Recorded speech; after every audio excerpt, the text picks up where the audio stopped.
So my name is Hanime Lumba. I'm part of the report of about Greener's constructivist theory. So the main objective of this topic is to describe the development of the child ability to represent knowledge and explain how the spiral curriculum works. So Brunner believed that the most effective way to develop a coding system is to discover it rather than being told by the teacher.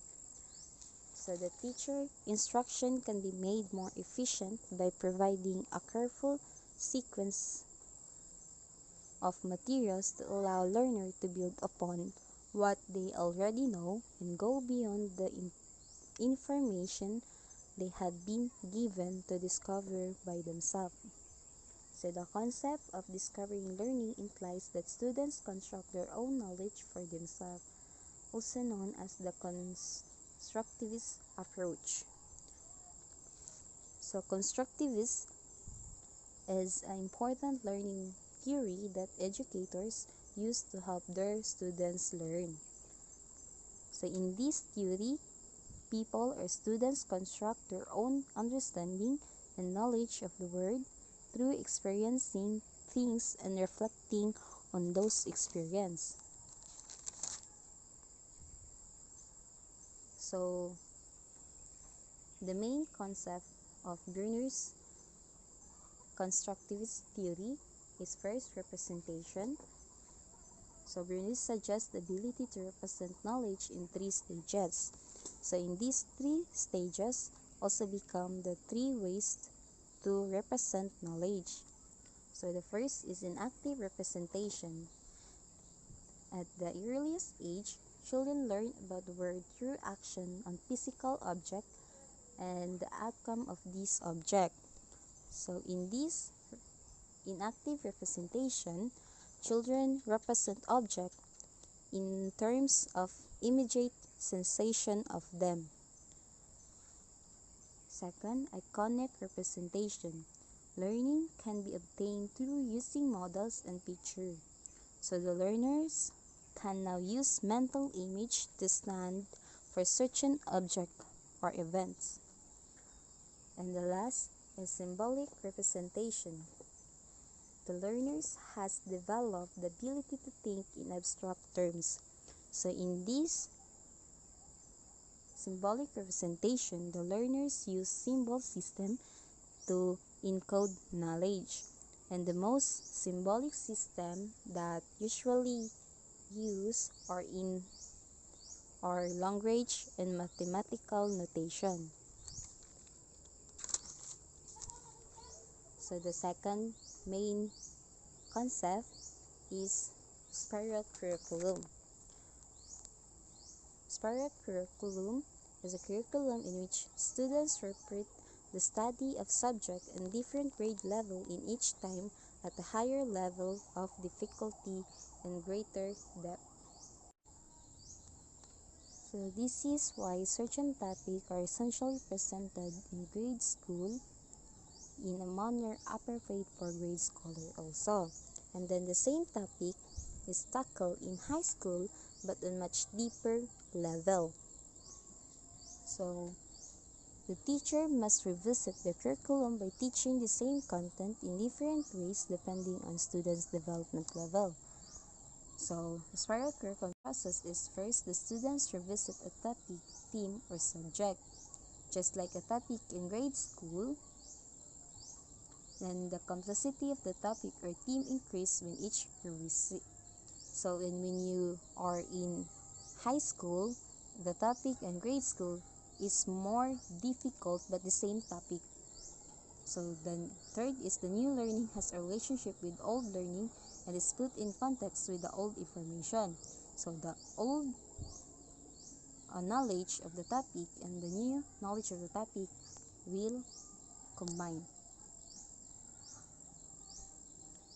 So in the K-12 curriculum, the spiral progression is a mandate found in Section 5 Curriculum Development of Republic Act 1053-3 state the The curriculum shall use the spiral progression approach to ensure mastery of knowledge and skill after each level. In this approach, concept are revisit again and again as you go up to grade. This support mastery of concept. So, in the K total curriculum, the topic from grade to K-12 is the same, but it's upgrade and upgrade, and when you take a step to the next grade. So the principle of instruction stated by Bruners, first is readiness. So instruction must be concerned with the experience and context that make the students willing and able to learn. So the instruction is should relate to the experience of the students, so that the students will easily to understand the instruction. Second is spiral organization. Instruction must be structured so that it can be easily grasped by the students. So in this instruction should be step by step and arrange in the students step by step and arrange in which the students easily understand. So the third is going beyond the information given. Instruction should be designed to facilitate extrapolation and or fill it the gaps. So remember, so representation, we have inactive, iconic, and symbolic. In inactive, the learner learn through movement or action. In the iconic, learners will learn through images. And the symbolic, learners learn through abstract symbol. So in spiral curriculum, its complex idea can be taught at a simplified level first and then revisit and more complex levels later on. So the concept will be taught at levels are gradually increasing difficulty. So the topic that we're going to discuss in each grade will upgrade, and the explanation was deeper and deeper. So katura kong report, salamat sa pagpaminaw. So the next reporter will continue the topic. Good day everyone, my name is Dennis Lebron, second year BS Math. Today we're going to talk about discovery learnings. So it is a learning theory created by Jerome Bruner. So Jerome Bruner is a philosopher. So the meaning of the learning discoveries, it is an active process that constructs new ideas and concepts based upon current and past knowledge. So proseso ni siya para ang estudyante willing to learn new knowledges. So first, exploring and manipulating new objects. So kay curious man na sila, kinahanglan jud na nila kore-koreon ang gamitan. Okay, wala pa man sila ka-encounter ana sukad. Then second, wrestling questions. So always yun na sila mag-ask questions kay curious man na sila. Then third and the last, performing experiments. This is the time na mag-perform na sila experiments based sa ilang knowledge. And the main purpose nga nung nagakandak og ingani na theory is to use fact knowledge. Always na siya naga-use of fact knowledge. Okay, so for the continuation, Bruner stated 4 major aspects. So to have an effective discovery learning. So the first is the predisposition towards learning. It helps students to be willing and able to learn. Second is the course structure. Third is the effective sequence. So effective sequence is categorized into 3. So inactive, iconic, and symbolic. So inactive, through objects, diri sila ma-learn. Diri sila makakuha learnings. Then sa iconic, books, magazines, and diaryo, mga legit na info. Then symbolic or symbols, for example, mga puzzle and mathematical symbols. So the fourth major aspect is the reward and punishment. Teacher praise towards successful achievements, doing great at school. So it helps students to be more encouraged. Kaya ginatagaan man sila rewards. The best example na reward is a good grade, higher grade. So it helps them to maintain successful in school. So the main purpose in a theory is to use fact knowledge, imagination and creativity, correlation and new truths, and the most important, search new information to discover fact. Then Bronner works are related to Piaget, Popper, and Vygotsky. That will be all. Thank you. God bless. Thank you po. So, good morning everyone. By the way, I am J. Marco Quina and I'm going to report my topic, which is the Bronner 1966 states that a theory of instruction should address four major aspects. So, first aspect is the predisposition to learn. According to Bronner, he introduced the ideas of readiness for learning. So, Bronner believed that any subject could be taught at any stage of development in a way that fits the child's cognitive abilities. So, from the word readiness for learning, so um, the the learning of a child is depends on her or his cognitive abilities, because once a child uh, don't have any strong cognitive ability or strong cognitive what we can call abilities, the child will not learn fast. No, so in that way, uh, the child needs to improve and more. Kumbaga, she or he needs to improve, and that is not. It's not too late because she's or he is a child. This feature especially states the experiences which move the learner toward a love of learning in general, or of learning something in particular. Motivational, cultural, and personal factors contribute to this. Bronner emphasizes social factors in early teachers and parents' influence on this.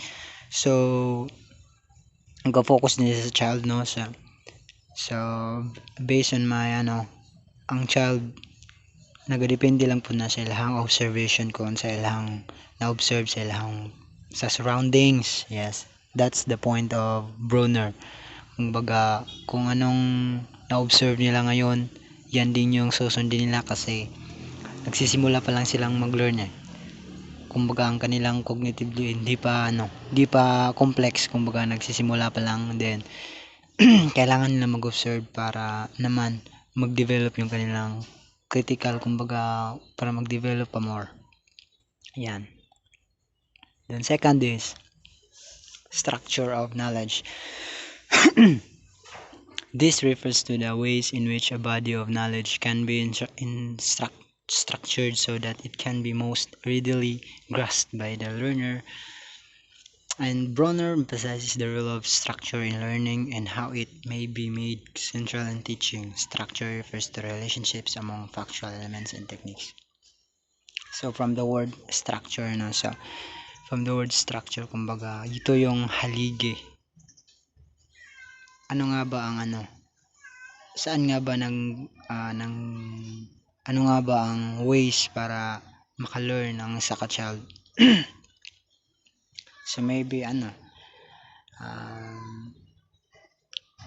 siguro sa mga teachers, yung mga techniques para maka-learn ng wasto ang mga bata. Kumbaga ito yung haligi in order for the child to learn more and fast. Kung ano ba siya kung yung sinabi ni Brunner kanina, yung nag-observe siya, tsaka yung mga tinuturo sa kanya, like ano sa kanyang parents, sa kanyang friends, na dadala niya yan at nalalearn niya yan. And that's the way na makalearn siya, and hanggang sa tumagal magbi-build yan. Yan ang tawag na structure knowledge. Kumbaga i-mix yan tas mabubuo yun, structure knowledge. So these are the top 3. Brunner offered considerable detail about structuring knowledge. Understanding the fundamental structure of a subject, so this is the first, makes it more comprehensible. Brunner viewed categorization as fundamental process in the structuring of knowledge. Details are better retained when placed within the context of an ordered and structured pattern. So from the word fundamental and process, yes. So kumbaga, in a way to a child learned more, he or she may under to a process. Talaga namang process kasi hindi madali na maka-learn. Kumbaga, bawat isa ay may hindi pare-pareho. Kumbaga, mayroong mga child na hina sila sa ganyan yung field, kaya dapat silang dahan-dahanin para ma-absorb lahat ng learnings. Kumbaga, in a pattern, structured pattern. And process. Second is to generate knowledge which is transferable to others' contexts. Fundamental principles or patterns are best suited. So this also considerable detail, no? So sa principles, kumbaga yung transferable to other contexts. Kumbaga kumbaga yung learnings ng isang teacher, ituturo niya yan sa child, din yung child naman yung maglo-learn din yun, i-apply niya yan kasi 'di ba child na naman, kung ano yung na-observe niya, yun din yung gagawin. Then third is the discrepancy between beginning and the advanced knowledge in a subject are diminished when instruction centers on a structure and principles of orientation. This means that the body of knowledge must be in an informed, simple enough for the learner to understand, and it must be a form of recognizable to the student's experiences. So,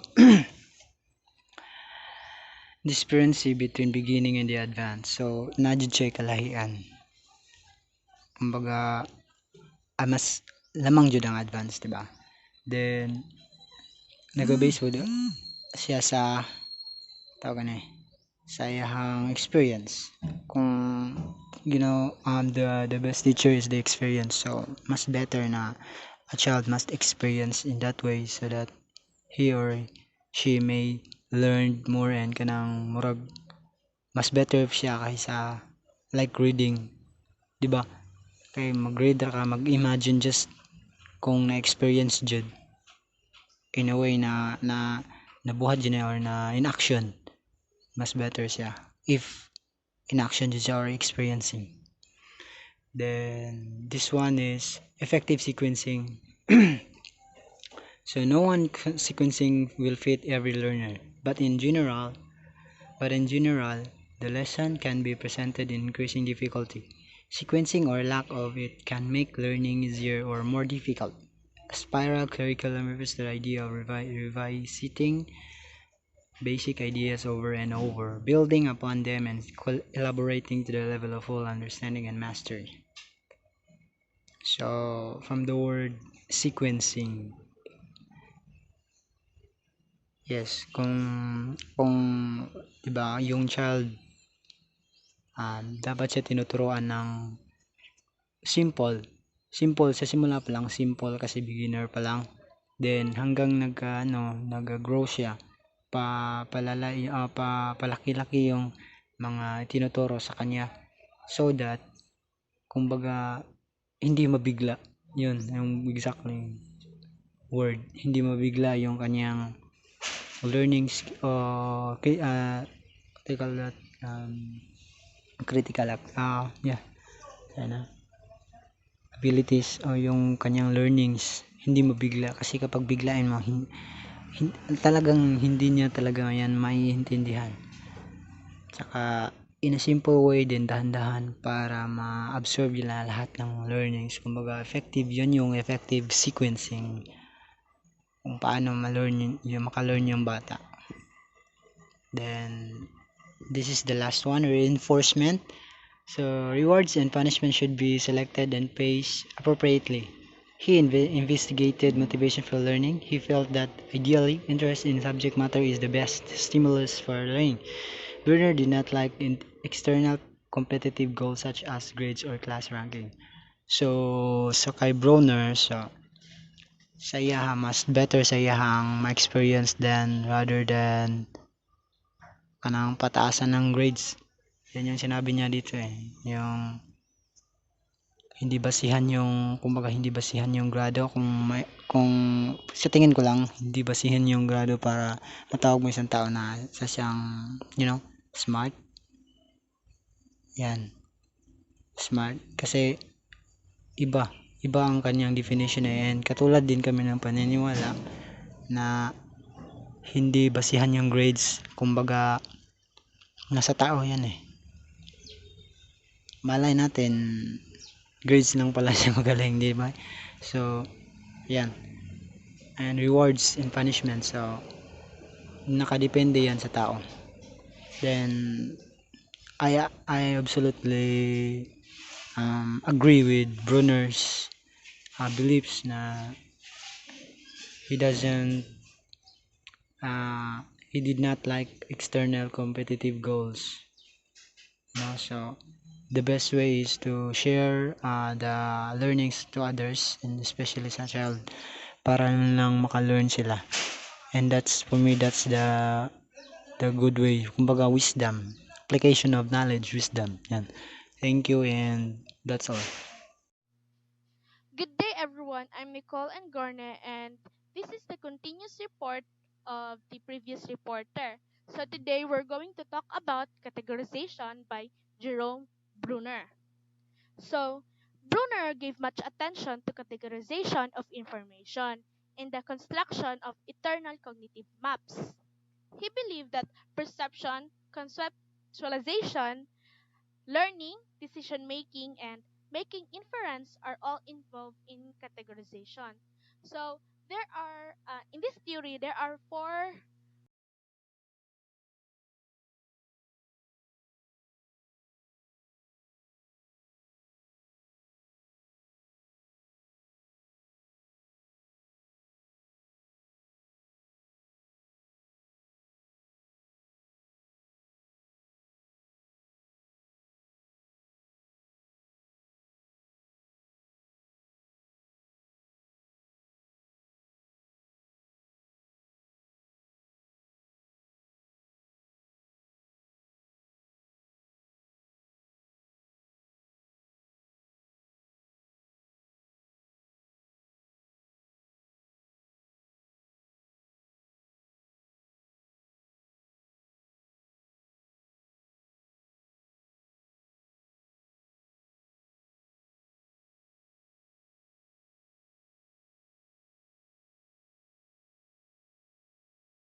Good day everyone, I am Jessamine Ngandabaon, a second year B.Ed generalist.